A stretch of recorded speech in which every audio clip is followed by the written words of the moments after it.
Good morning, ladies and gentlemen. Welcome to the Amram Scholar Series. I'm Rabbi Lustig.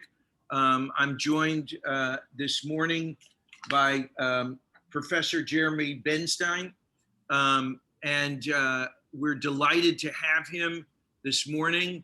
We'll also be joined as well by Leslie Maitland, our chair, who's done an extraordinary job of finding us wonderful authors, and we're so delighted that you joined us. Dr. Jeremy Benstein is an educator and author and Hebrew lover. He holds a BA in linguistics from Harvard, a master's degree in Judaic studies from the Schechter Institute in Jerusalem, and a doctor in cultural anthropology from Hebrew University. He grew up in Toledo, Ohio. He moved to Israel over 35 years ago. We did a little Jewish geography before and figured out we were both on different programs at the same time in Israel. He went on the prestigious Machon program, used to be called the Machon Greenberg program, made Aliyah, lived on a Garin for 10 years on a kibbutz, and then moved on. We know his work as well. I've worked and we've taught from one of his previous books, which was done by Jewish Lights in the Jewish Way series on Judaism and the environment. And he is he founded the Heschel Center for Sustainability in Tel Aviv. This book that he's presented us with is a wonderful and marvelous piece. He's a very gifted writer, and I think you'll be delighted. It is a book that asks some really challenging questions about our own Jewish identity and how that identity can be sustained, our relationship not only to our heritage, our identity, and how that identity is formed in and around our relationship to Hebrew. And he does a marvelous job in this book. I just want to tell you that everybody said, Rabbi Lustig, I do this, we need a Hebrew speaker. His book is laid out, and what is beautiful, and I told him before, is laid out. You do not have to be a Hebrew speaker. You just have to have a Yiddish cup. You have to have a curiosity and interest. His book is beautifully done and is incredibly readable. And I look forward to hearing his lecture. Without further ado, I'm going to turn it over to Jeremy. And we're so delighted that you're joining us. He joins us all the way from Israel. And although we're bright in the morning here, he's in early evening there. And we'll try to get the lecture finished before it's bedtime. So thank you and welcome. Baruch haba. Oh, toda rabah. Well, thank you. Thank you for that very warm welcome. I'm really happy to be here with you. And on the one hand, this Zoom is an amazing thing that it can shorten these distances in such a miraculous way. On the other hand, if it weren't for the situation, maybe I would have flown over there and have been able to meet you all personally, which is unfortunate, but maybe at a future date. So yeah, I'm here to talk to you a little bit about Hebrew, which I know for many people is not the sexiest topic. It's not international espionage or personal memoirs or things like that. But I've always been excited about language as I think the most amazing human creation that we have. And ever since I can remember, I've been very intrigued and fascinated by Hebrew as well, as a very special language. And that did translate into my actually studying linguistics and realizing that there are real reasons why Hebrew is a very special language. And I hope I can, we'll try to keep the contagion of other things down, but if my enthusiasm for Hebrew is a little bit infectious, then I hope that's good. Just to start off, I'll just say the first amazing fact about Hebrew is that it's one of the oldest languages in continuous use that we have today, compares with Chinese perhaps, although they're probably the largest, ethnic group or nation in the world, and we're one of the smaller ones. But the big difference between us and Chinese is that we're also one of the newest, since it wasn't really spoken in a conversational way from more or less the destruction of the Second Temple all the way through to the end of the 19th century, that it's only been a vernacular, a spoken language for less than 100 140 years or so, and that makes it absolutely one of the newest. So it's the oldest and the newest. And I'll, throughout my talk, I'll talk a little bit about these little pairs that I have that I like to talk about Hebrew, because for me, talking about Hebrew is really just another way to talk about Judaism or Jewish identity or how we see our Jewish lives. So we're, innovating but connected to something old. Hebrew is Lashon Kodesh, which if you speak a little Yiddish, means the holy language. And let me say, I'm going to try to keep this almost entirely in English. I don't presume any knowledge of Hebrew for this talk, but if I start babbling in incomprehensible ways, then please stop me and ask me to translate. So it's Lashon Kodesh, it's the holy language, but for the average Israeli, there's nothing holy about it. It's the language that we buy and sell and fight and make love and play soccer and everything else. So it's those as well. And I have a little presentation, so do this little share screen thing. And we can begin. I call my approach Hebrew Connections because when we talk about languages, we usually think about a language sort of being all or nothing, right? You learn a language to be able to communicate fluently. And if you don't have the time or the resources or whatever to invest many hundreds of hours in a language, then we usually just say, well, it's not worth it, or I'm not going to do it, or whatever. And what I want to say about us being Jews and our connection to Hebrew is that it's not an all or nothing thing, okay? We can create a connection to Hebrew. It doesn't have to mean mastery, it doesn't have to mean fluency, you don't have to be a whiz at grammar. And I promise not to conjugate any verbs during this presentation.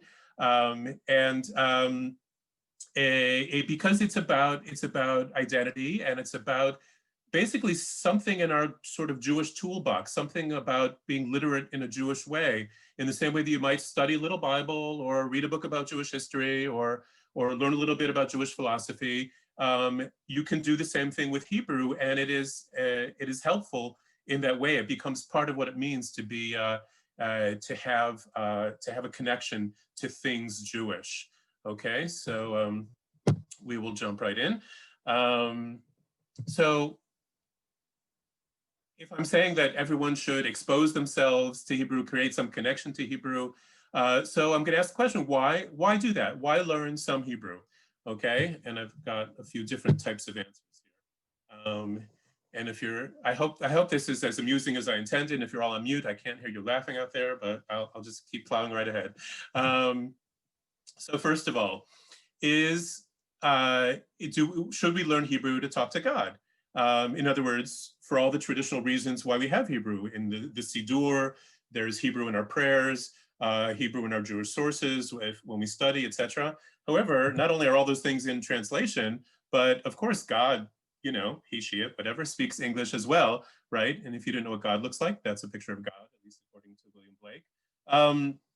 Of course, there are other reasons why we should learn Hebrew to be able to take part in tefillot, in services, or to be able to use a traditional siddur, etc. But you might not need it if you're just worrying about talking to the Creator. Okay. Now, here's the other side of the coin, that old, new, holy daily of Hebrew. Should we learn it in order to talk to Israelis? And I have to say, when you Google Israelis, these are some of the pictures that come up in Google Images. And well, just like God, they also sort of speak English too, no? So maybe you don't necessarily need it to get around Israel, although of course it helps. Here's a reason to learn Hebrew. I don't know if you can recognize this. You don't have to read the writing. Just notice that it is Hebrew writing, and see those skulls and crossbones. These are tombstones, grave markers in a Jewish cemetery in Jamaica for Jewish pirates of the Caribbean, believe it or not. So if you want to learn about the history of the Jewish pirates of the Caribbean and read their tombstones, you need a little bit of Hebrew, because that's what they're written in. It's my little Jewish Jolly Roger. Now here's something that you need Hebrew for. You'll notice this is a unique vintage Navajo moose. I took this off of eBay. It's only $5.50, so you wouldn't really be cheated. But if you know Hebrew, then you can recognize the fact that that is not a vintage Navajo moose, but that is a chai pendant just backwards to make it look like a moose. So don't get cheated. You need Hebrew for that. Okay. And of course, there are plenty of great Jewish jokes or stupid jokes about Hebrew. For instance, here you can open your mics and take a guess. Who knows what this is? Anybody want to give it a try? Aleph. Well, yeah, it's the letter Aleph. Aleph. Why is it a joke? Because that's a martini with a green olive. Right. Okay. Anyway, moving right along. So here's my basic thesis. You don't have to speak Hebrew for Hebrew to speak to you. Okay. Now, of course, obviously, learning a language, becoming fluent is the gold standard. I'm not saying don't do that. If you're taking an Ulpan, or if you spend time in Israel, or even on Duolingo or Berlitz or some other app or school, then of course that's that's something to try to achieve. But you don't have to let that discourage you if you're not in one of those places. You don't have to speak Hebrew for Hebrew to speak to you. So for instance, why is that true? What do I mean? So I just took this is just an ad for a Jewish initiative, and it doesn't even matter which one. And I will read it and explain why I think this sort of demonstrates my point. So a recent initiative promoting Jewish spiritual communities bills itself as, and this is the text of their ad, it's designed to support the development of spiritual communities that use the wisdom and practice of Judaism, or chokhmah, to help people live lives of sacred purpose, kedusha, and inspire people to contribute to a more just and peaceful world, tzedek. The context for this work are covenantal communities, kihilot, where a group of people intentionally enter into a mutual obligatory relationship. Okay, now the authors of this ad felt it necessary to insert those Hebrew terms, even though the ad is in English and it's certainly comprehensible and meaningful without the Hebrew words. But those Hebrew words add something, I would even say almost intangible. Those are 4 really central Jewish, what I would call value concepts, and things that inform what it means to be Jewish. Because chokhmah, you could say, well, chokhmah is wisdom, right? Like Ezehu Chacham, who is wise, or right, the 4 sons on Pesach, there's the Chacham, the wise one. But here, Chokhmah is being used in almost a broader sense. And in fact, they use a phrase to sort of translate that into English. They say the wisdom and practice of Judaism. It's not just smarts and it's not just something intellectual. It is a whole way of approaching our Judaism that combines, it's almost a praxis, right? It combines the wisdom and praxis. That is Chokhmah. And then Kedusha, of course, if you're familiar with a little bit of Jewish ritual, then you've come across that root because it's the roots of the name of the prayer, the Kaddish, that is said during services and also said by mourners. It's the root of the prayer that we say over the wine at the Friday night meal, the Kiddush. It's even the name of the wedding ceremony, the Kiddushin. And so holiness, or the things that are connected to Kedusha, is a very, very rich vein of Jewish life. And here, I love the way they phrase this. They say living lives of sacred purpose. Okay, it's not just holiness. It's not just one thing in English. That one word encapsulates this whole idea of a life of sacred purpose, which is expressed in all those different ways that we just said. It's about prayer, it's about meals, and it's about marriage. It's also connected to death, the Chevre Kedisha, et cetera, et cetera. So that's just Kedusha. And of course, first of all of these I talk about at some greater length in my book, but also you can definitely just delve in to learning about Judaism just through these words. And I understood from Rabbi Lustig beforehand that you've even done some of that sometimes, taking Hebrew words to use them as an anchor for a lesson about Jewishness or Jewish identity. But just moving right along, because these other 2 words are really important too. Tzedek is one of my favorite Hebrew words. It means justice. And here they combine it with a just and peaceful world, a whole vision of what the world could be like. But just to say about tzedek, you may be familiar with another word from this root. It's tzedakah. We usually just translate that and say, well, it's charity. Tzedakah is charity. But it's not charity, because charity is a Christian word that comes from the original Latin. Here's I'm showing my linguistic background here. Caritas, which means love, a kind of love or loving kindness. And so in the Christian tradition, charity is a free will expression of love, which is a great thing. I'm not knocking it at all, but I'm just saying that in the Jewish tradition, tzedakah, giving to the poor, sharing of your wealth with people who have been disadvantaged or less blessed than you, is not a free will offering of feeling of something you do voluntarily. It is an expression of tzedek, of justice. And that's why it's a mitzvah. That's why it's a commandment, because you're commanded to seek justice. And there's justice in the economic realm as well. So that just already says there's so much more to this vision of what tzedek and tzedakah mean for how we should structure our society. And the last word they use here, the word kihila or kihilot in the plural, is a community, right? We often just use it as, again, one word. You can say it's a community. But here, when they say a kihila, a Jewish kihila is a covenantal community where people intentionally enter into mutual obligatory relationships with one another. Well, then you get much more than just a community, okay? So just through these 4 Hebrew words, and just imagine if you had a vocabulary of a couple of hundred of them, how much richer our discussions would be about what it means to be Jewish and what our Jewish lives in our kehilot would look like. Okay, moving right along. As we said, there'll be time for questions, although I do encourage you that if you have something that's, some burning question or something wasn't clear, feel free to stop me as well.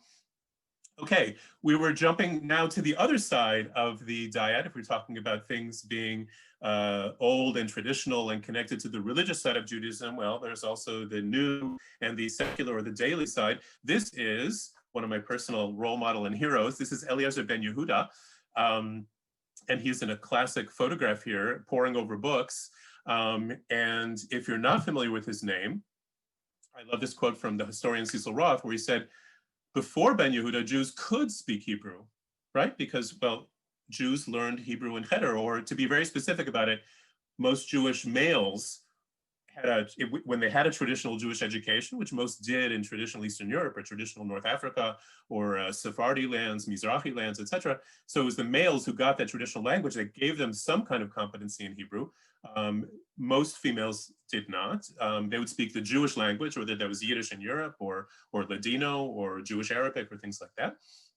But his point here is that after Ben Yehuda, people did speak Hebrew, right? Before Ben Yehuda, nobody said pass the salt in Hebrew, right? Nobody, I don't think people even said I love you in Hebrew, speaking between, say, spouses. That was one of Amos Oz's great lines about the revival of the Hebrew language. He said, we knew that Hebrew had returned to the world of people's lives when the first,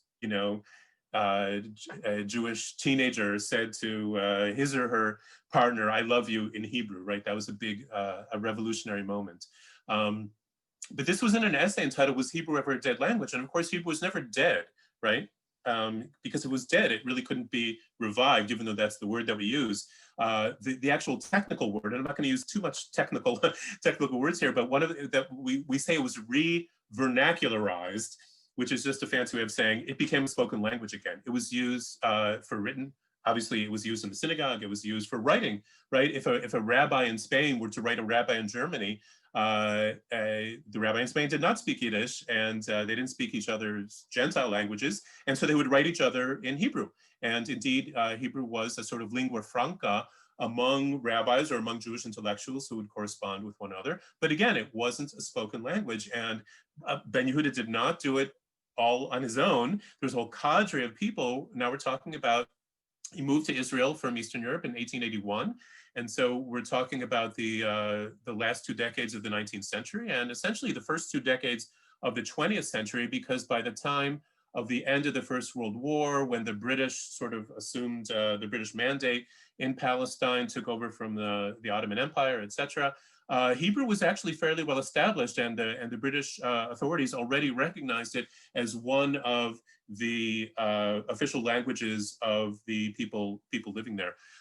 So in the space of less than 40 years, it went from almost nobody actually speaking it in a vernacular way to already kindergartens teaching children language from birth, et cetera, et cetera. So I could actually go on and on about Eleazar Ben Yehuda because I think he's a fascinating guy. Just by the way, for those of you who speak Hebrew or read a little bit, this caricature of him in the upper right-hand corner of the screen is sort of his profile with that very sharp beard and the pince-nez glasses and things like that. But it's made out of words, and those are all words that he coined. okay, words that he invented. Across the brow is his slogan, Daber Ivrit v'Hivreta, which means speak Hebrew and you shall become healthy or whole. But all the others are words that he came up with. And one of the ways he came up with them was doing exactly what he's doing here right now. Just briefly about his life, because it was really interesting. At the age of 12, his father died, and apparently his father was a big believer in corporal punishment. And so he had physical and other scars from his early childhood. But his mother, who had 5 children, couldn't really afford to feed him. He was the eldest. At the age of 12, she sent him off to an uncle who was apparently just as strict as his father, but since he wasn't his actual child, he was just sort of living with him as a boarder. When the father, his uncle, discovered him one evening reading under the covers, right? He was like 13, 14. And what was he reading? He was reading the Hebrew version of Robinson Crusoe, okay, which is, of course, one of the great novels of modernity. And so from this, you can already realize several things about him. First of all, he was super smart. He was incredibly precocious. In fact, if he had stayed a religious Jew, he would have been considered an Ilui, like a young Talmudic genius. At that time, of course, he wasn't staying Orthodox. He was interested in the Haskalah, the Jewish Enlightenment, and secularism and wider culture. And you can also realize from that there are already things in Hebrew, right? When we talk about Hebrew being a spoken language, it was already being used for modern literary purposes. So for instance, translations of recent novels into Hebrew. It was a very formal, what we would say today, very old-fashioned Hebrew called Maskilic Hebrew, because it wasn't informed by anybody's vernacular speech. It was trying to take biblical language and sort of repurpose it for modern literature. And so it's not by accident that didn't last very long. It was hard to do. But that's where he got his start and his interest, and also his faith in the power of the individual, Robinson Crusoe, to go out and on his own and strike his own fortune. And so when his uncle discovered this, he threw him out of the house because he couldn't have such unholy, unorthodox practices under his roof. And he was 14 years old, and he just wandered into another village and ended up falling asleep in the Beit Midrash, the study house. And fortunately, he was discovered by a very kind and relatively wealthy and relatively open-minded gentleman named Jonas. His last name was Jonas, and he took him home, and he eventually realized in a short conversation how learned this young chap was. And so he hired him to be a tutor to his young daughters. And that man ended up being his father-in-law, because he ended up marrying the oldest daughter, went with her to Palestine. And when he actually contracted tuberculosis early on, and he was sick with it for many, many years, eventually died of it. But before that, his first wife, the eldest of the daughters, died of it, but not before she sent her instruction to her younger sister to come to Palestine and to marry Eleazar in her stead, so she could support him and he could finish his life's work, which was to, again, make Hebrew a spoken language. And he did this in a number of ways. But before I go into that, I just want to say one more thing about the slide, because it's another aspect of his somewhat difficult try. I mean, we don't think about things like this anymore. If you'll notice, his right hand, he only has 3 fingers. He's missing his pinky, which he apparently had to shoot off in order to prevent being drafted into the Tsar's army. And we've heard stories like that, but we didn't, just to see that in his picture. And he had tuberculosis, and he had to do that to get out of that. And then he moved to Palestine, which in 1881 was not, he didn't have all the creature comforts we have today.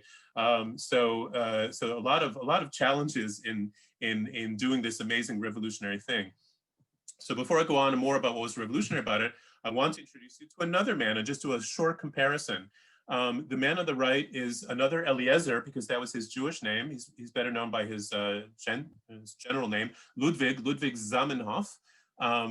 If you've never heard of Zamenhof, you've heard of his creation, because he was the inventor of Esperanto. And what's amazing is that he was born a year later and about 50 miles from where Eleazar Ben Yehuda was born. And they're both Lithuanian Jews. They both spoke Yiddish as their mother tongue. Zamenhof, before they both were doctor or had studied some medicine. Ben Yehuda never became an actual doctor, but Zamenhof was an eye doctor. And he actually wrote a Yiddish grammar before he realized, or he came to his personal conclusion that what was needed in the world to solve the problem of strife and misunderstandings between people, and of course warfare, right? If we're talking about the end of the 19th century, and what would be the great modernist project to help the whole human race progress to its own conclusion, to its own better situation, would be that we have to get rid of, or maybe not necessarily erase all the cultural difference, but provide us with a truly universal language that we could all communicate in, and that would help us understand each other better. It was kind of like an early John Lennon, if you think about Imagine, right? With, trying to transcend all those differences to make a world of peace. And so he created Esperanto. And I just think about the two of them, both because of the similarity of their life trajectories, but they went, in the end, what their personal decision was, or the way their ideology was formed, or their worldview was formed, they went in exactly opposite directions. Zamenhof felt that the solution to the Jewish problem would be the solution to the global problem, and he became a cosmopolitan and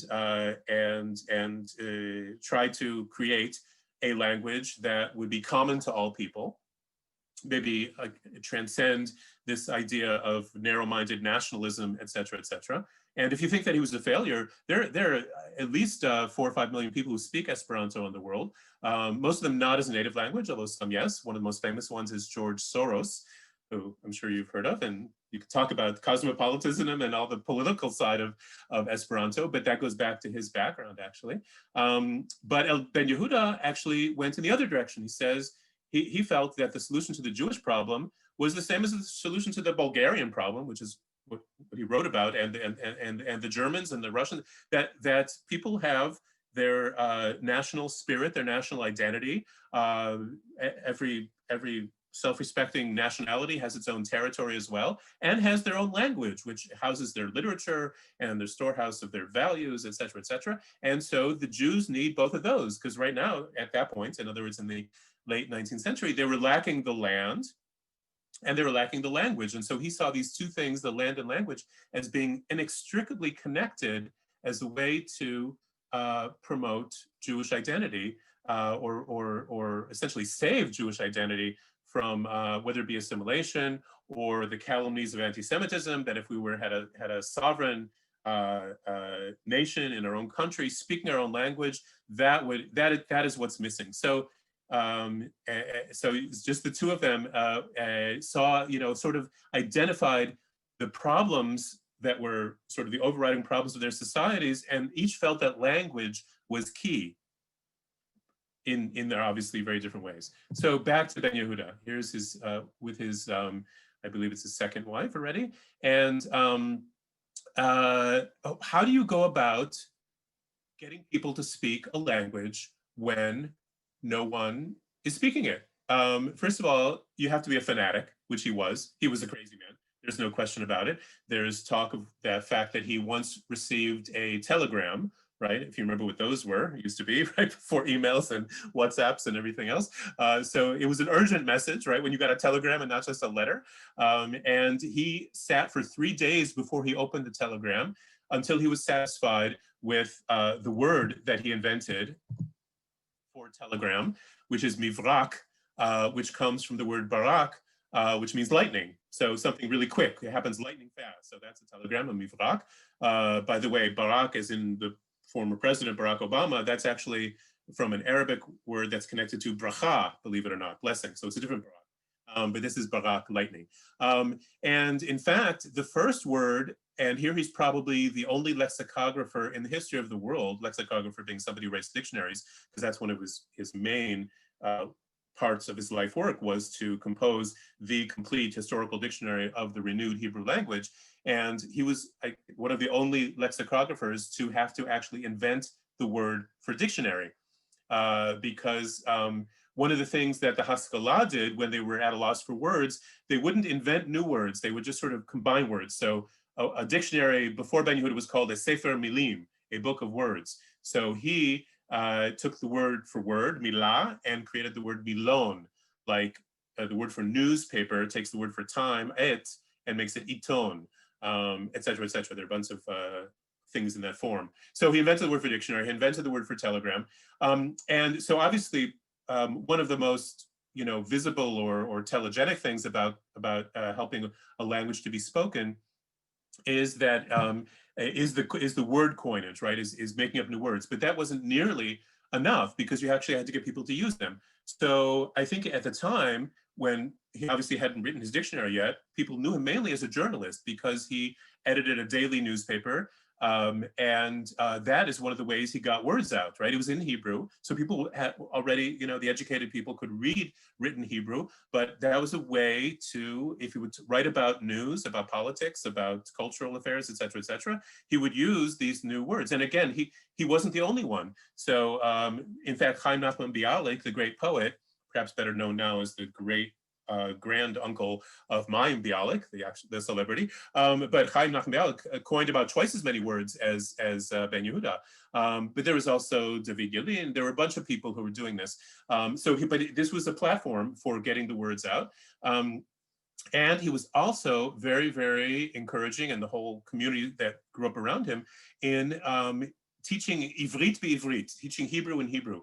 In other words, not teaching through translation, like having a class in French or Russian or Yiddish or whatever it would be, and using Hebrew words. No, you'd have to just force yourself to teach Hebrew.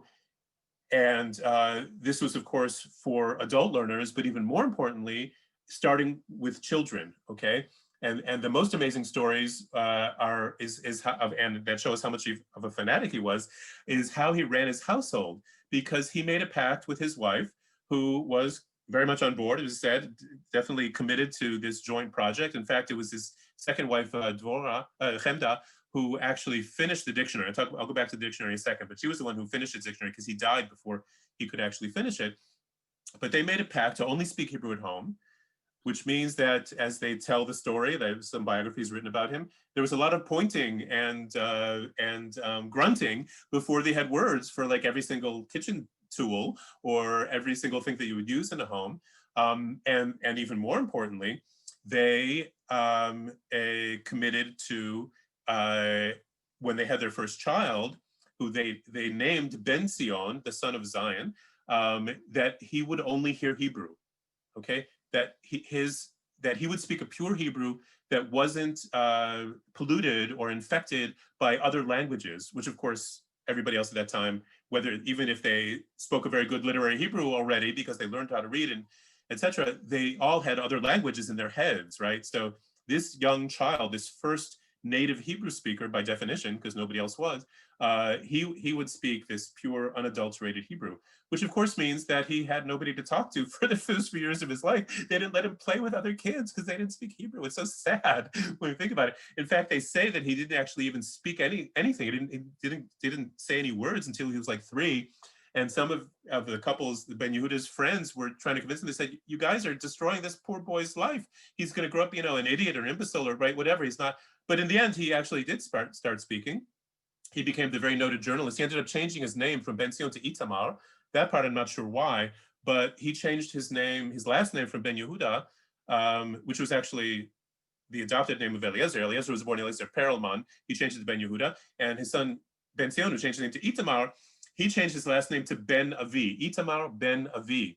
Interestingly, Ben Avi means the son of my father, so showing that he was really interested in continuing his father's life's work. But Avi, Aleph, Bet, Yud are the initials of Eleazar Ben Yehuda. So it was doubly connected to his father, although he did a little teenage rebellions as well.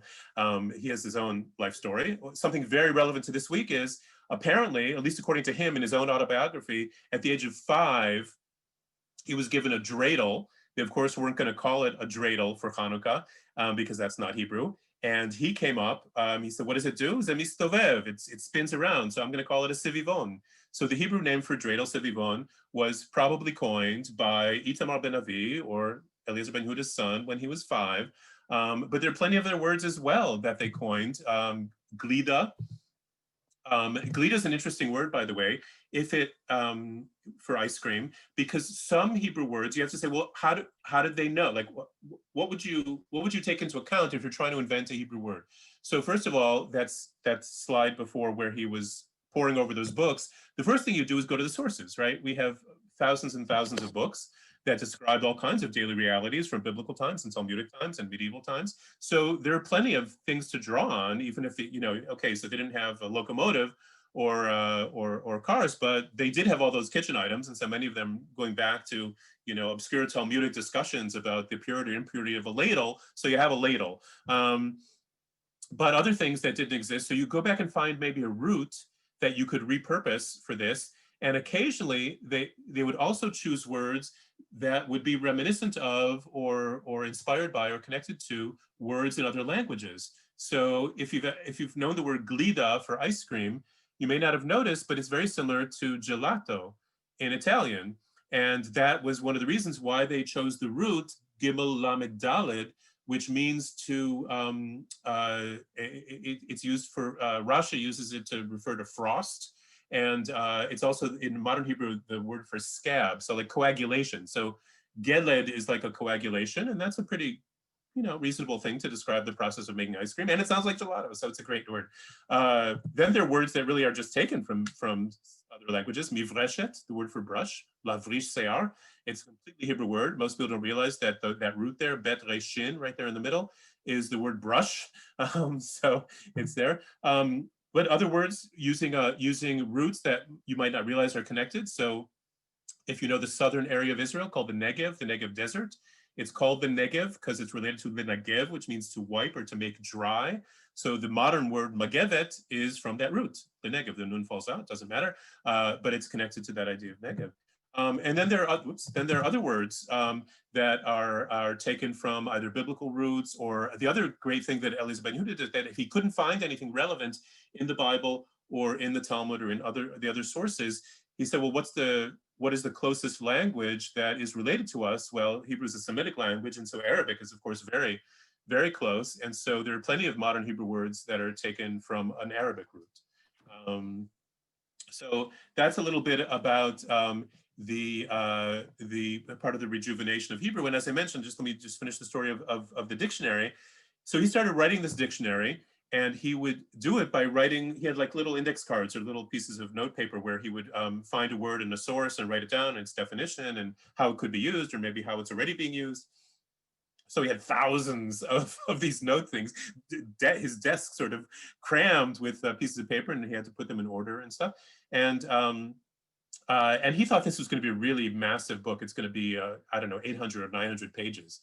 Well, if you've ever seen the Ben Yehuda dictionary, which you can now buy, it's eight volumes. Each one is 1,000 pages. So it's an amazing thing. I think he only got up to the letter Mem when he died. He was about, it was in the 20s. He was about close to 50, I think. Again, tuberculosis did him in, but his wife ended up, together with a group of scholars, ended up finishing the dictionary. Ended up being finished after the founding of the state. Actually, the last volume came out. And so that was a massive and important work. But like I said, so was the newspaper, so was being a personal example, so was working for the inclusion of Hebrew in education. And there are plenty of things to be spoken about. One of the main reasons why it succeeded, and I'll say this also in a context of sort of international, the international status of Hebrew. There are people from all over the world who come to Israel to learn about what happened that made Hebrew a spoken language, because there are. It was mentioned that I have some environmental work in my background, in my presence, that like species that are sometimes endangered, languages can be endangered as well, right? Because of globalization and all kinds of things, and small indigenous cultures dying off. So there are people who are concerned about their own native language, and it could be an Aboriginal language in Australia or from the Amazon basin, or it could be, Welsh or other European languages that are not state languages, et cetera, et cetera. And say they see Hebrew. Hebrew is a global example of, well, as they say, bringing back from the dead. It wasn't dead, it was literary, but really be able to create and perpetuate a spoken language when it wasn't at all obvious that they could. And one of the reasons why this succeeded, which unfortunately is not really translatable to most of those other languages, is that the people who really helped revive, re-vernacularize the Hebrew language were people who came on Aliyah, who moved to Israel, whether it was the first Aliyah in the 1880s, or especially the second Aliyah was a much more idealistic Aliyah, who formed the first kibbutzim. They came before the First World War. And the reason is, listen, they were already turning their lives upside down. They were leaving their families. They were leaving the places where they grew up. And of course, again, this is before jet travel and email and everything else. When you left, you really left, right? It took a month for a letter to get back and a month to get a response. It wasn't easy. So you really were potentially cutting ties there. You knew you were, you might have been a yeshiva bacher, right? Studied in yeshiva. You're going to go be a farmer because that was what the ideal said. That was what the Zionist vision was calling us to do. So of course you were going to speak a new language. That was part of the new reality, part of the new identity that you were striving for. So that's the thing. For all these endangered languages, unfortunately, it's often the case that it's the language of the old people, right, of the elderly who are getting older and dying off, and they want to make it, cool and attractive to the young people who are much more attracted by, I don't know, whether it be hip hop and rock and roll and Coca-Cola and whatever global consumer culture. And so that's a hard sell. But for these young people, this was exactly what they were looking for. And so they were the great fighters, the Gdud HaIvri, like the battalion of Hebrew speakers who came and convinced the elderly to speak Hebrew. So moving right along. Okay, so I want to just give you a short reflection. Like, I, as a linguist, one of the things that really fascinates me, and I talk a little bit more about this in depth in the book, but I'll keep it short here, is that, okay, so you have this language that was, there's the biblical Hebrew, of course, and there's Mishnaic Hebrew. If you ever done a little study, you realize that those are slightly already different registers or different historical stages of the language. And of course, the language itself developed a little bit, not nearly as much as it would once it started being spoken, but there's, forms of medieval Hebrew, etc. And so now suddenly people are speaking it. And so the question is this the same language? Is modern Hebrew the Hebrew that's spoke on the Israeli streets or that Israeli newspaper is written in, the Hebrew that you would hear if you watch Israeli television, like, I don't know, Fauda or Shtisel, or if you're watching the amazing Israeli program now about the Yom Kippur War, which in English is called the Valley of Tears. In Hebrew, it's called Shat Nila, the time of Nila. Anyway, that's modern Hebrew. And is it really the same language? Is there unbroken continuity with biblical Hebrew? Is it Mosaic? Okay, we had a picture of God before, here's a picture of Moses, who of course is Charlton Heston. But if you read a little Hebrew, you might be perplexed by what he's holding there. And amazingly, the Cecil B. DeMille and his team did their research, because that is what the Ten Commandments would have looked like if there were really 10 Commandments on 2 tablets that Moses brought down, because that is ancient Hebrew script. The Hebrew script that we're all familiar with, that Aleph that you saw before, that is actually from Babylonia. It's originally Aramaic script that was brought back from the first exile, right after the first temple was destroyed in 586. 70 or so years later, the first exiles started coming back, Ezra and Nehemiah and Daniel, etc. And they brought back with them all kinds of things like the calendar and also this new alphabet. So interestingly, there was already a lot of discontinuity even within biblical Hebrew itself. We think of the Bible as one book, but it's really a book that spans almost 1,000 years of history. So it's not just one, it's a whole library there. And so I want to ask, is the Hebrew we speak today Mosaic, or is it a Mosaic? Okay, here's Moses again with the Torah in a Mosaic form. In other words, is it pieced together, right? We said that there are words that are taken, and in fact, when you read Hebrew, it looks the same. It's the same alphabet that you're used to reading the Siddur in. Many of the roots are used, but many of them are used in different ways for new kinds of words. And if you know a little linguistics, then I won't be strange if I say, well, the phonology is all different, right? The way it's spoken. You might already know about Ashkenazi accents and Sephardi accents. And the syntax is very different, the way sentences are put together. And I'll just leave it at this. When you learn a second language, right? If you ever learn Spanish or French or whatever, you know how many mistakes you make when you are trying to learn that language and you say, okay, how do I say, what time is it? And you try to say that in Spanish, you realize you have to say, what is the hour, right? And you don't want to let the language that's in your head, your first language, influence or corrupt the language that you're learning, right?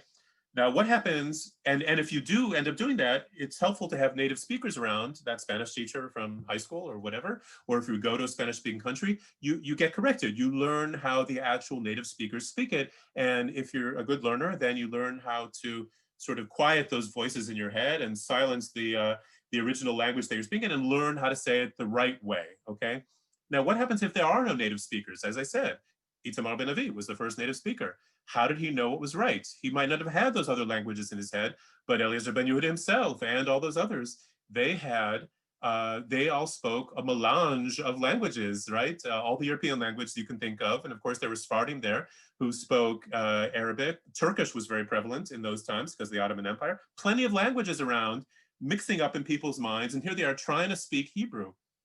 So on some level, you can't help but it to come out as a mosaic. But people have, I think in Israel, people have this problem. They say, well, no, we're one people and it's one country and it's one language and there's total continuity, because to admit of anything else would be to admit that we're fragmented and we're not continuing this whole project of the Jewish people and everything. And so people feel, here's another mosaic, by the way, that's from the Shalom Meir Tower. Those are the workers building Tel Aviv in mosaic form. And I'll talk about Tel Aviv in a second, maybe. Maybe not, I don't have time. If you want to ask about it, you can ask the question. But they're afraid it's all going to crack apart into all these fragments of words. But the fact is, let me give you an example. And I say this also at the experience of my children. I have twin boys who are now in their 20s.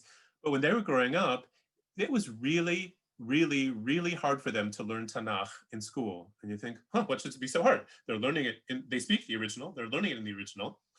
We don't realize how far modern spoken Hebrew has come from that biblical Hebrew. And I say this also if you're professionals, if you're in the Hebrew language teaching biz, in the Jewish education business, we often don't allow ourselves to recognize that these are essentially two very, very different, at least versions of Hebrew. I won't go so far as to say two Hebrews, but two versions of Hebrew. And there are plenty of educators now in Israel who are saying, if we would only teach biblical Hebrew as a foreign language and recognize it as such, then it would make our job much easier with the children, instead of trying to convince them that this is the same Hebrew that they speak, because it's not. Here's a little text in Hebrew. This is the original text about the Tower of Babel chapter 11 in Genesis. It's the biblical Hebrew on the right-hand side. And this is modern Hebrew on the left-hand side. Yes, this is the Bible translated into Hebrew. This is a new version of the Bible. It came out about 10 years ago, called Tanakh Ram. It's the name of the editor, where they take Hebrew. It's not like into, I don't know, slang. It's not street Hebrew. It's good literary Hebrew on the left and original biblical Hebrew on the right. And I mean, obviously, if you know Hebrew, there's an interesting comparison to be made, but it sounds very different, right? The right is Vayehi chol haaretz safa achat udvarim achadim. And verse 1 on the left is Kol yishvei haaretz dibru az b'safa achat ubedibur achad. And so there are plenty of Bible teachers who say, oh, this is a travesty, et cetera, we should never let this happen. They'll lose the connection to the original. Well, they did a very smart thing in that they published this in 2 columns. So there's always the original there, and you can always go back to see it. But I, for one, think that it's a great thing, especially so we become more aware of our own Hebrew that we're speaking, and also be able to help people who are learning the language who might otherwise have difficulty. You learn, you make your way around in the siddur, and you can't order a falafel, or you learn modern Hebrew and then you try to daven and it just doesn't work. So there are connections to be made. Okay, so that's just my last point. We can certainly go back to that if you have some questions. So I want to draw this to a close and really open it up for discussion. So all this is about is trying to, first of all, talk about how Hebrew is, I think, fascinating intellectually, but also really significant for us Jewishly, and that we can connect to Hebrew. First of all, let's recognize it's the only language that belongs to all Jews. And I, for one, Yiddish was my parents' secret language, of course, so I didn't grow up speaking Yiddish except a few words that I was able to decipher. I think many of us are in that same boat. And being as Zionist as I was and moving to Israel and stuff, I sort of had this distaste for Yiddish. It was all very, diasporic and stuff. But through learning Hebrew and my research for this book, I've begun to hugely appreciate Yiddish and Ladino and all the other 25 or so other Jewish languages, believe it or not, because Jews, wherever they were in the world, created their own languages that were usually a combination of Hebrew and the surrounding language. But let's recognize, even though I'm all in favor of Yiddish revival and giving Ladino its due and Ladino music, et cetera, those are still languages that are really come from part of the Jewish people or certain ethnic segments of the Jewish people. And so Hebrew is really the only one that really belongs to all of us in the same way. It connects the old and the new and the past, present, and future. And I said I would mention Tel Aviv. So let me just give you a brief anecdote about Tel Aviv. Do you know where the name Tel Aviv comes from? It's actually the name of a book. And believe it or not, the book that it's the name of is Herzl's Alt Neuland. Okay, Herzl wrote a novel, this kind of futuristic science fantasy, not so much science, but a utopian novel about what he envisioned the Jewish state to look like, right? Because he wrote a manifesto called the Jewish State, the Judenstaat. But to really try to fire up people's imagination, he tried to give it, more life and reality. So he wrote a novel, and it's called Alt Neuland, the Old New Land. And when he wrote it in German, of course, he didn't speak Hebrew. Herzl himself wasn't a big believer in the revival of Hebrew. He didn't think Hebrew could become a spoken language. He thought that the Israel that he was envisioning would be like Switzerland. Jews would come from all over, so they would all speak their languages, and we would all live in peace and harmony and multilingual utopia. But when his book was translated into Hebrew by Peretz Smolenskin, a great author and a journalist as well, like Ben Yehuda, he looked for a Hebrew phrase that would capture this idea of old and new together. So it's actually a phrase that's in the Bible. It's a place not in Israel, ironically enough, in Babylonia from the book of Daniel. And it's called Tel Aviv. Tel, as you may know, from like an archaeological tell, right, is a mound that goes back in time with all the different archaeological layers. So a tel represents the old, and Aviv means spring. So spring is the new. So Tel Aviv was the name that he used to call the book. And then when they were looking for the name of the first Hebrew city, and they were looking for this connection of old and new, so they took the name of Alt Neuland in Hebrew, Tel Aviv, and made that Tel Aviv. So it's an amazing story. So Hebrew represents all that. As I said, connecting, Kodesh and Chol, holy and daily. And I didn't talk too much about the tribal and the global. That's in my subtitle of my book. But I do speak about that as well, that it's our own little language, but not necessarily thanks to us, sometimes thanks to Christian missionaries promoting the Bible and stuff, but tons and tons of Hebrew has made its way around the world, whether it's amen and hallelujah and hosanna, but other things as well. And there are lists of those in the book. And for all those reasons, I think that it's a unique and very underestimated force for Jewish peoplehood, okay? And so when I ask, right, is Hebrew old and holy and tribal, or is it new and secular and global, or is it both? What I really want to say is, can we be both old and new and holy and secular and tribal and global in our Jewish identities and our Jewish lives? And let me just explain my little graphic that I've chosen here. On the upper right, you see part of the Torah. It's Parashat Ha'azinu, the second to last parasha of Devarim, and it's always written in these two columns. And the columns reminded me of towers, of like a building, a sort of architectonic shape there. And so what you see in the bottom left is the Azrieli Mall in an office building in Tel Aviv, those towers. And I chose the picture where they use the lights of the offices to spell out something. And I think even if you read Hebrew and speak a good Hebrew, you wouldn't be able to decipher this. So let me tell you what it says. It says, reading from the right square tower to the left-hand tower, Ge'im bach galgadot, that might sound familiar, Wonder Woman Shelanu, okay? We are proud of you. This is when the Wonder Woman movie was starring Israeli actress Gal Gadot came out. So it says, we're proud of you, Gal Gadot. You are our Wonder Woman. And so how did they say Wonder Woman? They said Wonder Woman with two vowels there. But what's interesting is that that's how they use it today, because we're much more open to foreign languages and English and Hebrew and stuff like that.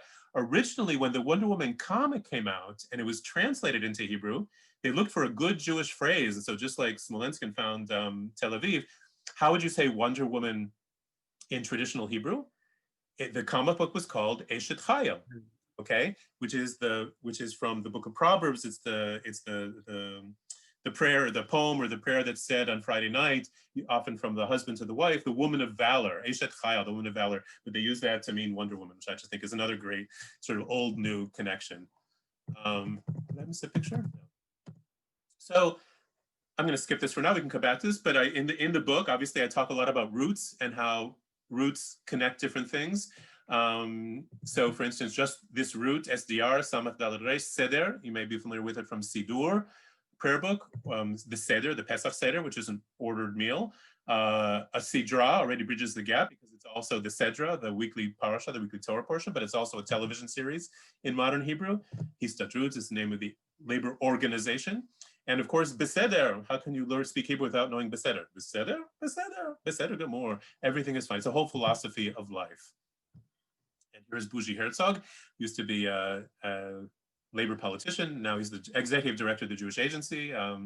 Notably promoting my book, but I gave him a copy of my book because I quote him, because he said this. He says, "We have a rare and sacred national treasure, the Hebrew language. We must return to our national treasure. Hebrew can be a common denominator of all Jews from all streams of Judaism and of affiliated or non-affiliated Jews. Our beautiful language can serve as a tool for unity." And simply because it's simply amazing. Thank you so much. That was great. I want to, in a few minutes, we'll call on Leslie to share some things. But I just want to continue while we've got this. It's a wonderful lecture. And I'd like you to talk a little bit more because I think it'll spark some of the questions. As you do in the beginning of the book, talking about that Hebrew is the bridge for identity. The idea even that the fact that you even talk in your book about Ma'at Tzur as for Hanukkah, that most Israelis couldn't even translate it and other things. And you also talk a lot about, which I think is true, that the loss, and you give some great quotes from some incredible scholars on the, that translation necessitates interpretation. And how much is lost in that. I can remember going to see one of my first movies in Israel and being excited. And I was in Kfar Saba in the outdoor theater where everybody used to roll bottles down the steps to annoy you. And I remember seeing a Marx smoke nonstop. Yeah, remembering a Marx Brothers film. And I laughed. And then I realized why the Israelis didn't laugh, because it said, Marak, Orez, Hafta'ah, soup, rise, surprise. You know, and so the lack of the, you know, we do that, but how much we miss in the lack or play of words. And even in a sense, this is something that the Midrash does incredibly. And to talk a little bit about how that plays into your hopes, because really your aspiration in this book, as I read it, is the preservation of Jewish identity, and not to give up that that beautiful bridge and that beautiful opportunity to understand. And you point out the concise nature of Hebrew to give us so many variations from a simple shorish, a simple root. Yeah, absolutely. I mean, it's sort of the best of times, the worst of times, because there's almost nothing that you can't find in translation now. Almost every classic Jewish source, so much more than when I was, you know, starting out with my, you know, advanced Jewish education. You really had to learn the language to read things in the original. But now, with Sefaria and other, not only online, but so you have all these at your fingertips, and then it's so easy to think that, well, you don't really need the language because all these great scholars have done the work for you, and you don't realize, like I said, how much you lose.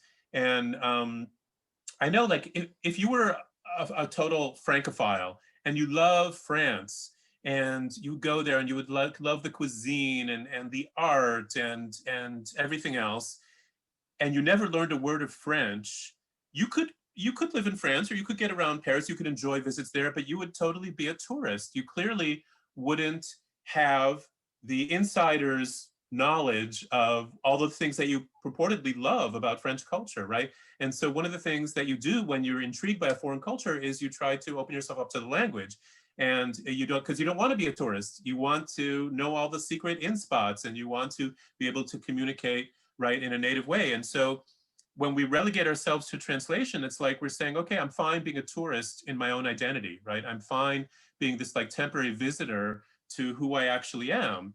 And so if you wouldn't do it, if you love Paris and go to France, and I said it because my wife is Parisian and, and I love French culture as well. But if you wouldn't do it for that, then why would you, you know, doom yourself? Why would you relegate yourself to that kind of partiality in something that you care about? Beautiful. We're going to take a second to call upon Leslie Maitland just to give us, while people are formulating some of their questions.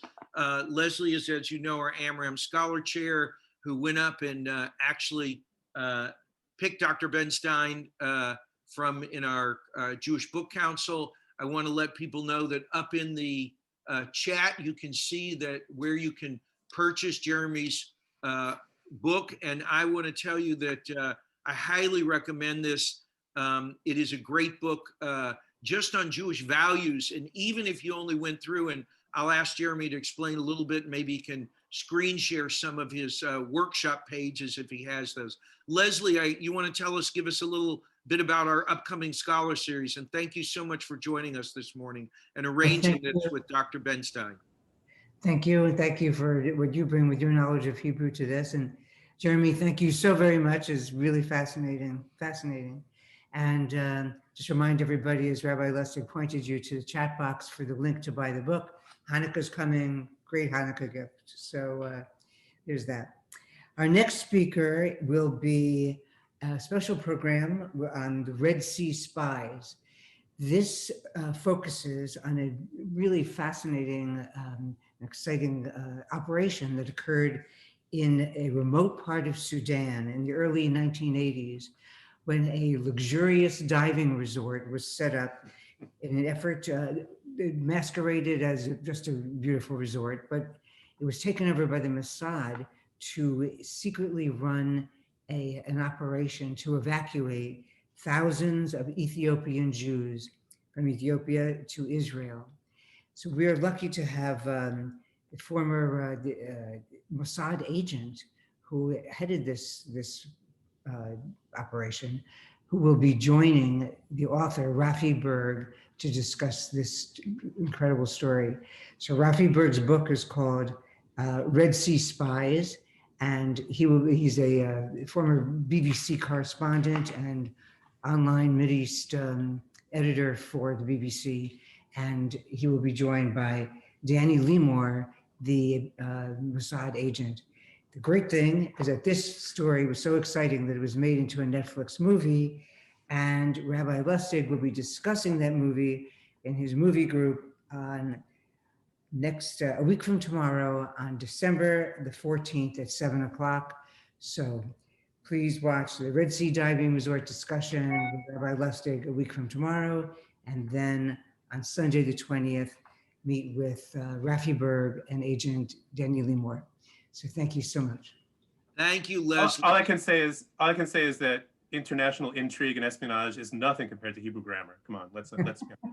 That's right. So I was going to ask you a tough question. How does the Ram deal with the hapax legomenon? Well, okay, let me just translate that question for our listeners. My God. So how does it? Go ahead. No, so the Ram is referring to the contemporary translation into Hebrew, and how do they deal with? There are about 1,000 or so words in the Bible that only appear once. That's called a hapax in classic linguistic studies, and so if a word only appears once, how do we know what it means, right? There's no other context to compare it to. The same way that commentators deal with the question, because first of all, there's a tradition of understanding that goes back to the early translations of the Tanakh, right? The Greek translation, what's called the Septuagint, was done in the 3rd century BCE. Okay, so that was far older than any manuscripts that we have. Et cetera, et cetera. So the Aramaic translations, of course, the Targum. So there's a tradition of understanding, and so I think they just base themselves on that. Although it's interesting, I will say that there are a number of contemporary Hebrew words that use those hapax even when it's not clear what they meant. For instance, just a couple of weeks ago, we read about Jacob's ladder, right? Sulam Yaakov. sulam is one of those hapax words. And so it's clearly something that goes up and down, but if it was a ladder with rungs, was it a ramp? Was it something else? So for most Israelis, there's nothing mysterious about a sulam. It's just a ladder. That's what you got in your garden. Because 100 years ago, they decided they would use that word to mean ladder. And the most famous example, of course, is chashmal, which is the contemporary Hebrew word for electricity. The electric company, Chavrat Chashmal, etc. Now that is this mystical concept from the book of Ezekiel, and nobody really knows what it was. Probably something shiny, maybe something fiery, translated in the original Greek and then into Latin by the word electrum. And so when that Latin root was used for electricity, when electricity was being developed in the 19th century, so they decided to use the biblical equivalent of that, chashmal, for contemporary. So Israelis, would read that and say, "Oh, chashmal, of course, he saw electric bolts." But so this really esoteric, mystic vision for thousands of years of Jews, for Israelis, is not esoteric or mystic at all. It's just chashmal. It's just electricity. And so there are funny examples like that. The process of, and you do a great job of defining this in the book and talking about this. About the fact that the new and the old, you even play on Newland, the name of Herzl's book, and right. in that, and that that it's really as opposed to I can't remember whose joke you used. It was as saying that my death is not as. Go ahead. The report of my death has been greatly exaggerated. Right. Yeah. So attributed to W.C. Fields and Mark Twain, and probably but what you go on to talk about is that really it never was a dead language, that it's always been revitalizing, and that this interplay between the old and the new is beautiful.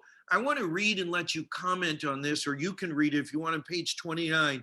You're from the novelist E.M. Foster wrote, and I quote, only connecting the prose and the passion, and both will be exalted, and human love will be seen as at its height. Live in fragments no longer, only connect. And then you go on to write, in Jewish education and community, we strive for connections to our values and collective past, deep, meaningful grounding in spiritual sources, connections to each other, robust, pluralistic Jewish people, connections to ourselves, strong, vibrant Jewish identities, connection to Israel and its people, a societal expression of Jewishness. And you passionately talk about how Hebrew goes on to do that. You also go on to give Wendy, is it Zeiler or Zerler? Zerler, sorry, thank you. Language is the poetic, emotive, connective tissue of history. Hebrew is not merely a spoken language like any other. It's a portal and a connector to an entire library of Jewish civilization and culture. And then you go on to say, and the very idea of connectivity has a great Hebrew root, which can be used to promote it, as we see in workshop 7. So I just, what I want to make sure that people understand is that this is the brilliance of your book. And I commented on this before. The professor has taken the time to lay this book, and Leslie has written books and all knows how crazy publishers go when you even want to change from their standard, deviate from the standard typeface or anything. This book is laid out like a Jewish text itself. It has sometimes a quote on the side, like we would say a dibur matchil, in other words, the thing that is of interest that gets us into the subject. And then he lays out his own commentary, often with quotes in the center in the classical English style indented, but then a shaded part where he gives sort of the linguistic backgrounds and these workshops. Can you talk a little bit about how you see that connectivity blossoming through the Hebrew language, and maybe give us an example of one of your workshops? Okay. Yeah, the word shops. Just by the way. Word shops. I'm sorry. Try to be clever about the title of that. And then I'm not going to say any more, because if we give away the whole book, then nobody will have any incentive to buy it. There's plenty there in this book. It's great. Yeah, there's a lot more. Yeah, first of all, I definitely want to give a shout out to the great folks at Behrman House. That's the publisher of this book. They do great curricular stuff, and they were excited about the manuscript from the very beginning. And I thought they did a phenomenal job in designing it. Like, most of the actual graphic stuff is nothing that I came up with. That's not my forte. Let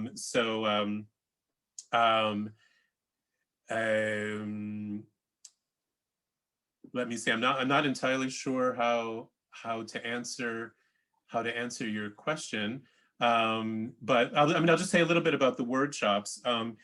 When I had this idea for writing the book, I realized that obviously I didn't want to write a textbook. It's not for people who just want to sit down and learn the language, but I also didn't want it to be like just this dry talking about Hebrew, right? There are histories of Hebrew, and some of them are great. Some of them are very accessible. Not all are huge, dry, scholarly tomes, although those as well. But I didn't want to just write a history of Hebrew. I do deal a little bit with the history of the language, but it was really more about a sort of a living approach, and to not only tell, but show. What's the word? Not only just talk about it, but actually like demonstrate it, to actually do it. And so it was very important for me to take some salient Hebrew roots that I thought demonstrated a lot of the things that I wanted to talk about, and give them their own sort of spotlight. And so that's the word shop. It's really taking a particular root and kind of picking it apart.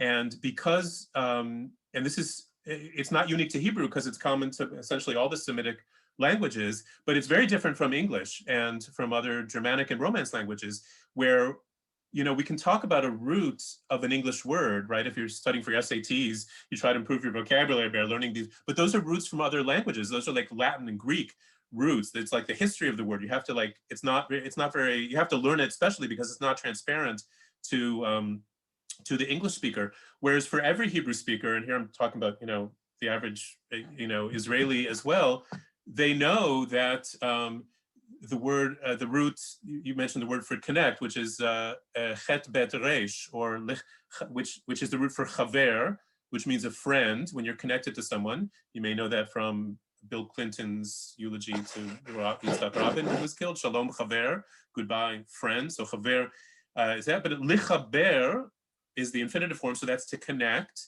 And a chibur is a connection, and a chevra is a company or a society. I mean, it's not going to go through the things, but I'm just saying every Israeli knows that you have this root, and the roots are productive in the sense that that's how you make new words, or that's how you see families of words or families of concepts.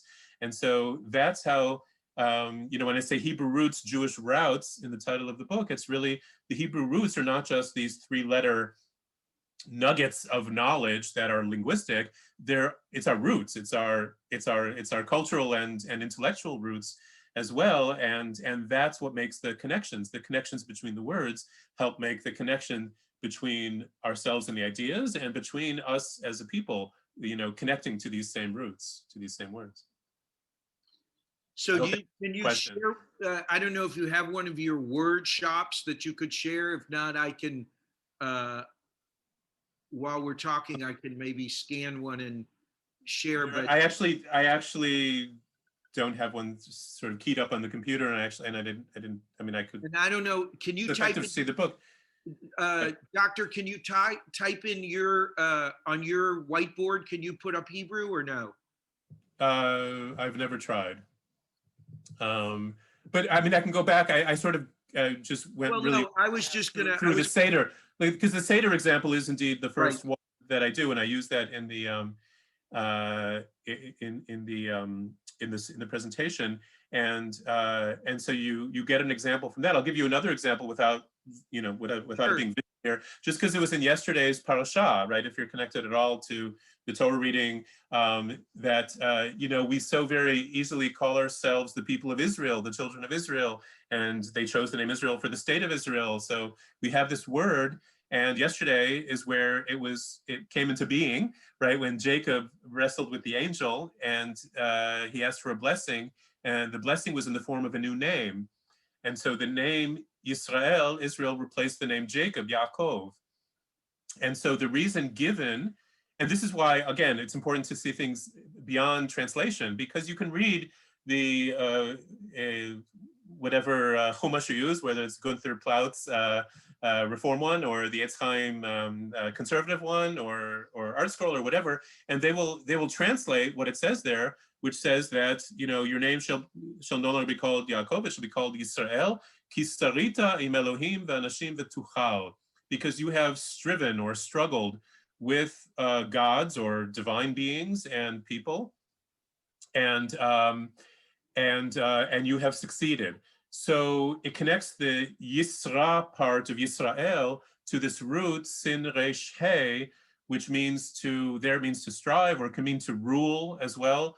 The name Sarah, Abram and Sarah is from the same root. There it means something more like a princess or something like that. So it's something about this kind of success story, that he has struggled, but now he's beyond the struggle. But in fact, if you look at the Hebrew word Yisrael, and you know that the sin there, the one that represents an S sound, can also be read as an SH sound. It's a sh or s, depending where you put the little dot. And so the first three letters of the name Yisrael is the word yashar, which means straight. Now, that would seem completely irrelevant, except that Yaakov, the root for the name Yaakov, Akov, Ayin Kuf Bet, that root actually means crooked. So the blessing that Jacob get, even as he starts to limp because he was wounded in his sciatic nerve there by the angel, so he's no longer walks straight, but he supposedly is trying to straighten out his life from his previous deceptions. And that is one of the key things about Jacob's character, is his crookedness, crooked in like the slang sense, that he stole the birthright and he stole the blessing, and then he was punished for that by being lied to in terms of which wife he got. So he got, had to work another 7 years to get the wife he wanted. And then of course he deceived Laban, when he left. So there's a whole thing about honesty and deception and straightness and crookedness. And later on, there's a quote in the prophets that the crooked shall be made straight, v'haya ha'akov lemishor, using exactly those two roots. And so if you just read the biblical text without being able to go deeper into the actual Hebrew orthography of the word and the possible roots of that name, then you lose this entire dimension, not just of a random biblical character, but he's the father of Israel, right? He is the eponymous character from whom we all spiritually descend in that way. So that part is crucial, just to understand even those basic message of the text. I hope that did it. I noticed the question in the chat. I don't know if you want me to relate to that. Go ahead, please. Okay, so Paul asked, right? You asked about Aramaic. You may not know this if you haven't read through the entire Bible. Here I'll give a little plug for another project I'm involved in. I'm the English editor for this site for the project called 929. If you've never heard of it, you can Google 929.org.il. 929 is the number of chapters in the Bible, and this is a whole project about reading the Bible chapter by chapter and presenting all kinds of creative materials around it. So if you don't get past the first few hundred, but when you get to the end of the Bible, you realize that part of the Bible is not in Hebrew, it's in Aramaic. Some of the books of Ezra and Nehemiah and the book of Daniel, most of the chapters are in Aramaic, which means that already in the biblical time period, the common spoken language was already, there was Aramaic along with Hebrew. And one of the things that I mentioned at the beginning of the book anyway is that, we often think about, Hebrew is the language of the Jewish people, and it's always been that way. And the fact that we now speak English, well, that's sort of an aberration, or that's like some, strange exception. And it's not true at all, that from almost the very beginning, Hebrew was always competing with other languages. And there were other things, other forms of communication and other registers that Jews or Israelites, whatever period we're talking about, had to deal with. Some of the greatest scholarly works in Hebrew were written in Arabic, like Sadi Gaon and Maimonides, etc., because they spoke Arabic. So going back to the Bible, so you asked about that period. So Aramaic started competing with Hebrew around the 6th or 5th century BCE. But Hebrew was still, I think, the dominant tongue, and it's still clearly a spoken language already into the time of the rabbis, which is the 1st century BCE or the 1st century CE, right? Around the turn of the era, as it's known, and up until the destruction of the temple. So the Mishnah, for instance, is almost exclusively written in Hebrew. And it's actually Hebrew that's much closer to Israeli Hebrew than the Bible. It's a much simpler syntax. So for an Israeli to read the Mishnah is a lot easier than to read at least the more poetic parts of the Bible. But the second half, the Mishnah is the first part of the Talmud. The second part of the Talmud, the Gemara, which was developed in either the land of Israel or in Babylonia, starting already from the 2nd, 3rd, 4th, 5th centuries into the Common Era, that's mostly in Aramaic. So you can see the shift already just from the way the books were written, but that's probably that. There's a big argument, for instance, about Jesus. If we talk about the Common Era and of course the things that interest the Christians, big argument about what language did he speak? Did he speak Hebrew? Because a lot of the rabbis, of course, spoke in Hebrew. Did he speak Aramaic? Because that was obviously also very present. Or did he speak Greek? Right? Because that was there already from, well, we're coming up to Hanukkah, so from Greek-speaking times. And so they were all present there, but Aramaic only replaced Hebrew, I think already in the 1st or 2nd centuries of the Common Era. So I'm going to try to share screen. So 2 words, lehit parek and lehit farek. Lehit farek. I meant lehit rapek and lehit farek. Right? So a play of just one word. The first word means to tear apart and break into pieces, right? Right. And if you just switch one letter, you get to snuggle or to cuddle. So did I spell these right, I hope? Yeah, lehit rapek has other meanings as well, but okay, let's go with that. Yeah, plenty of go ahead. Plenty of combinations like that, like without I mean, I can write it in the chat if you want. Sure. I mean, it's part of our medical reality nowadays. Oops.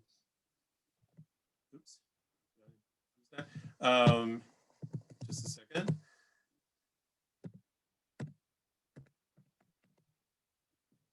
Okay, so you see those 2 words. Sure. Lehibadek, a bidika, right? Like bedekin, if you know that, is to examine. Okay, so you go for a bidika, like if you're concerned if you have coronavirus, you would go for a bidika, lehibadek. You want to make sure you didn't lehidabek. Lehidabek is that you've caught it. It's contagious. I actually wrote an article about this in the Times of Israel because these words are familiar, right? Lehibadek, if you know bedekin, right, the Yiddish from the marriage ceremony. So lehidabek is the same root as dibuk, if you're familiar with right, sure. Exorcism and possession, right? A dibuk is a spirit that sticks to you or becomes part of you. And so, and devek is glue, and lahadbik is to stick something, yeah. And so sort of that little game you play, okay, there are plenty of roots that don't have any necessary connection, but because if you only have 22 letters to play around with, and you get these 3-letter roots, so you'll often find some interesting connections. So in Hebrew makes itself for great mistakes. For those of us who broke our teeth on Hebrew, yes. You know, as we go in, you know, when you go in and you want to get new glasses and you want Adashot and Adashim, when the same things where either you're asking for lentils. You have to translate your jokes. Nobody's going to understand. Well, I'm right? About to. It's either you're asking for lentils or for lenses. So, my very first time going in, I was sent into I lived in Beit Beryl as a high school student, and I went into Kfar Saba, and I lived on a Moshav Sofit, and Mishpacha Mametzet, my adopted family, sent me in with my big thing to go in to get chicken for Friday night at the butcher shop.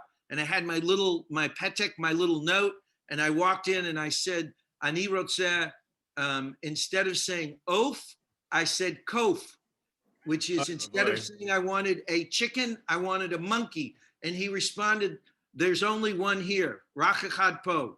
You know, meaning that I was the monkey because I couldn't even speak the language. So that reminds me of a joke. Are we out of time?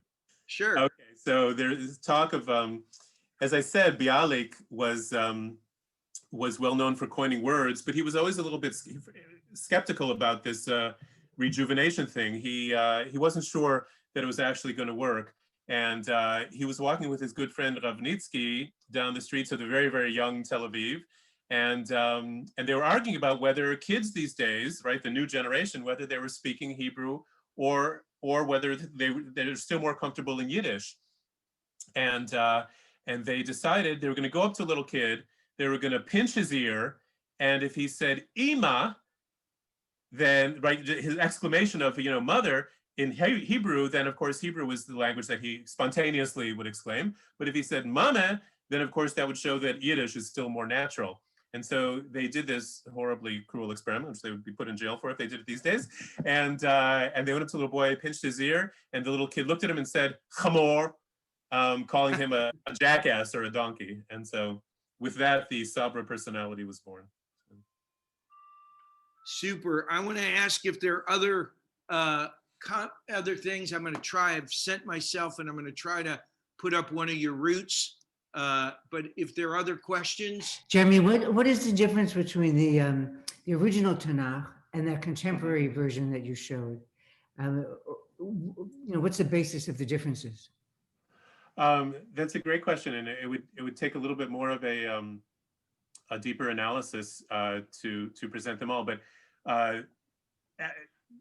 it's basically in 2 or 3 different dimensions. One is the words. Sometimes the words are obscure, not known to Israeli speakers, or the word might be known, but known in a different meaning.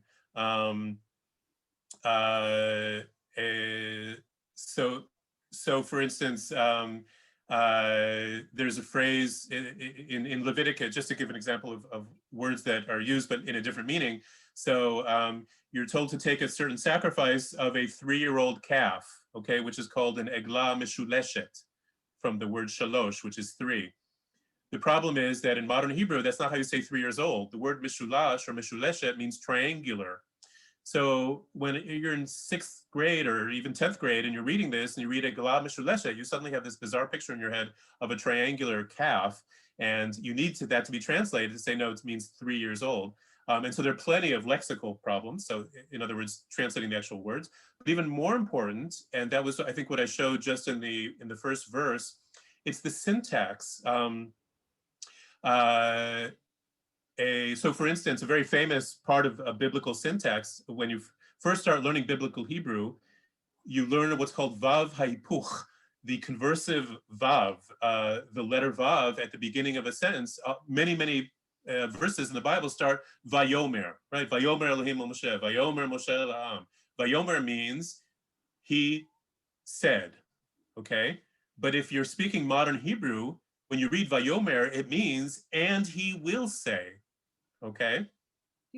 And if, right, those of you who've learned this have probably broke your teeth on it because it's a little bit counterintuitive. And so you obviously have to change that. And that's just a tiny example of the syntax. Usually you have to move the words around. You have to make sure, right, the verb is in the right tense that we use today. Sometimes you break up convoluted phrasing into more simple, straightforward syntax. I mean, basically, you can say, well, if all you had was the King James version, right, thou shalt do this and thou shalt not do that, then, and you realize to make that into modern English, you have to change a lot of the things, the words, the syntax, clearing up obscure terms, et cetera, et cetera. So it's very similar in that way. So I'm going to share real quick here. Let's see, I hope you can see. This is an example of one of the word shops, and it's laid out Shema, the Shin Mem Ayin. You can take us through. This is, I just thought this is part of the, begins even as he goes through, he uses these, and this is a beautiful part of the conclusion of the book, as it terms, it's the 18th of these, and it take the root shin mem ayin. It's probably best known. If you want to read, I don't need to do your thing, but you can go ahead and go through this with us. It's beautiful. Wow, thank you. First of all, for your appreciation. I don't know, do you just want me to read it out loud? We can, yeah, I think for people to see, I'll go through, I highlighted, I don't know if it came up where my highlights didn't come through, but I just thought this whole sentiment here was just, it's a beautiful note to end on in terms of the book. Okay. So take the root shin mem ayin. It's probably best known in its imperative form, right? Command form, Shema. Here, strictly speaking, that's not a prayer, Shema Yisrael, but it's actually more of a credo, right? It's the watchword of Jewish monotheism. In the Shema, we declare, "Hear, O Israel, God, or Adonai is our God. Adonai is one." And even there are many possibilities for translation. Won't go into it. In many ways, this single word encapsulates Judaism. For some, it may be true that seeing is believing, but for us, believing is hearing. It turns out as well that for Jews, doing is also hearing and believing. Standing at Mount Sinai, the people of Israel responded to the call to holiness with the words "Naaseh v'nishma," right? We shall do and we shall hear. This phrasing suggests that doing Jewish comes before hearing or understanding or even believing Jewishly. We walk the walk and only then talk the talk and listen. Beyond the holiness of the Shema, there's also the dailiness of the Shema, right? That's one of the contrasts. I don't say secular so much, but holy and daily. So the dailiness of Shema with a lowercase s, so to speak, because where there's hearing, there is speaking, and all kinds of speaking. In Jewish languages throughout history, Talmudic arguments often begin with the Aramaic invitation, tashma, okay? Come and hear this. That's the beginning of a Talmudic sugya. And if you ever chatted with someone, then you've schmoozed with them. I don't know if you know this, but the Yiddish word schmooze comes from the Hebrew shmuot, shama, shmu'ah, things that are heard or possibly rumors. And these days, when two Israelis meet up on the streets of Rehovot, Netanya, or Haifa, you'll probably hear them greeting each other casually with the words, "Ma nishma," what's happening, what's going on, literally what is heard, which is actually, I'll add it here, I didn't write it there, translation of the Yiddish, "What's herzig." Anyway, so thousands of years after Mount Sinai, the speaking and the hearing continue. It's beautiful. The end. You've created for us this great opportunity. I want to highly recommend. This is a beautiful book. You'll really be commended. I'm sure we'll use your workshops in teaching because they're really well done. They're separate from. But I will tell you, the whole book is worth the very end, because if anybody ever learned Hebrew, he has taken a thing that we all play with, which is in Hebrew, that me translates as who, he is she, and she is he. And so and dog is fish. and he does a beautiful at the end, a Abbott Costello dialogue that's written out, which is really clever and a lot of fun. It's not mine. I took it from somebody, Jack Moline. He was great. Yeah, well, Jack's local. I know Jack very well, and we've actually performed that once, the two of us. So okay. In all cases, this is a beautiful book. We want to thank you. Both it's one thing to be your background in linguistics, your background in anthropology, the things that you've done here are really important, because you've made, by the book, you make Hebrew so accessible, and your argument for Jewish identity and your argument to be engaged Jewishly, and even taking the beautiful words. And I will tell you, it is worth this just for the quotes that you pull out of other authors in terms of, and then build on them. It's beautifully done. I just want to commend you. And the layout of the book is also just really nice. It's an easy read. And listen, I know because I had to read it yesterday. Never any time in I think like last minute cramming, huh? But Thank you so much. This was really, really wonderful. I hope you will, it's great what you've done as both you've broken some really complex things down. I think also your discussion between the relationship between Lashon HaKodesh, a holy language, and what you call, I guess, the Israeli secular vernacular, and the interplay and the dynamic that creates for Jewish identity and Jewish continuity is really, really well done. So we commend you. We look forward. Thank you so much. Hope that we'll speak. I also want to tell you that the doctor is also very involved. And I think that for those of you who are interested in the environment, his former book in the series on Lighthouse, is it Lights, Jewish Lights, on what Judaism says, and he does an introductory book about Judaism and the environment, and the text material in that and the connections for our understanding, and especially, although the book is old, it is very new given the crisis that we face again with global warming. We end this by saying lehitraot, with the real meaning that till we meet again. And I look very much forward, and hopefully you'll come, and maybe I'm just working on today time with hope and anticipation for a trip at the end of the summer of 2021, God willing, and the correct don't wise, and all of our vaccines work so well. We hope to be in Israel, and maybe you'll come one evening and have a glass of wine and talk a little language with us. That would be amazing. For the environment, you've done some incredible work. I encourage you to look up his center, the Heschel Center on Environment, on Sustainability. He is, that's where I couldn't figure out, I'd heard the name before and whatever.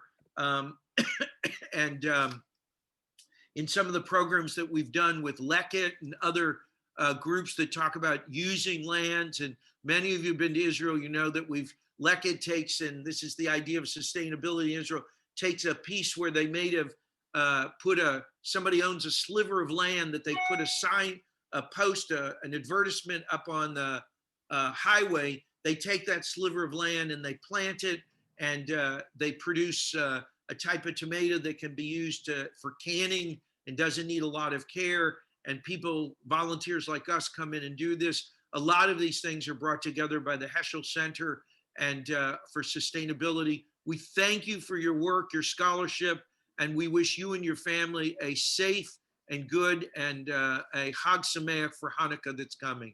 Thank you so very much. much. I'll just point out, first of all, I want to thank you so much. It's so welcoming and so warm. And I really would love to be in touch with people if you're interested in this, if you have questions, if you read the book, if you have suggestions. So I put in the chat, my website is just my name, jeremybenstein.com. You can write to me through the website. There's more information about the book and other things there. Absolutely feel free to be in touch. Be happy. The Heschel, and I would look up, it's very interesting because Israel is, because of the water crisis and the understanding, is eons ahead of us in sustainability on all sorts of levels. I remember as a kid living on high school, going to visit a factory where the plugs that were taken out of to make, you plug out a hole for aluminum to make an airplane. That same little plug was spun into an aluminum tube that you would put shaving cream for the army in. They used to do it. So their waste not, want not is an Israeli concept, and they've been brilliant at it. And it stems from what we understand, the sustainability that the doctor brings us for in his book about the conciseness and accuracy of Hebrew and its way that it sustains our Jewish identity. Thank you so much for joining us for Amram, and we wish you a great afternoon. Thank you, everyone.